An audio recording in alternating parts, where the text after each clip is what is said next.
And yet I would like to ask you then, if you do have a private opinion on the subject of, is television possibly discouraging something that's very valuable? Do you privately feel that perhaps it is, for example, killing conversation, making it impossible for people? TV makes possible talk shows.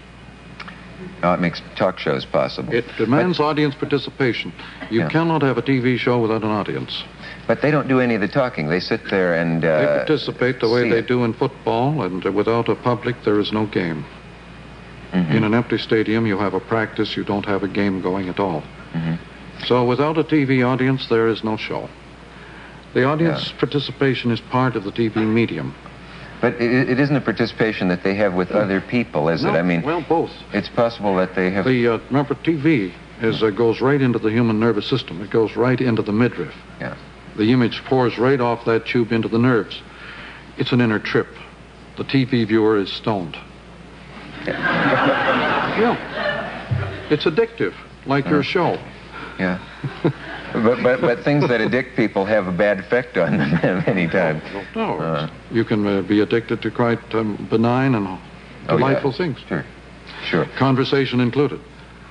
More and more people prefer this group orientation of the sort of, well, the soundlight shows and the sense of togetherness. You know. What do you think that feeling is when sometimes you have maybe an hour to spend in the house and you don't want to turn the television on because it kind of changes your consciousness? It's a little like when you come out of a movie, you can't really talk for a while. Well, it's strange, isn't it? I've noticed people come out of the show, they're rather numb. When they walk out of a show, there's very little conversation. They seem to be abstracted, wafted off into a world of private experience.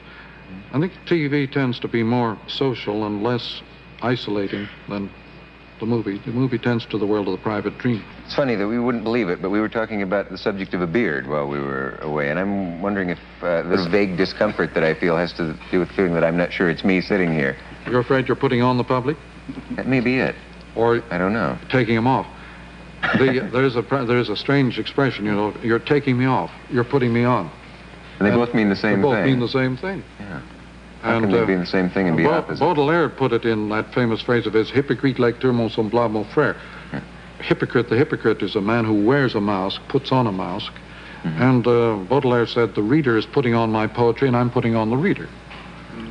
And it's putting on and taking off. It's consuming and producing simultaneously. They're reciprocal relationships. But it's fun and games. This is the important thing. It is a process in which you play. TV demands play, hence dialogue and interplay. It's not a solitary monologue medium, and that's why people with a merely private image have difficulty relating to it. I don't think of any politician who has a beard.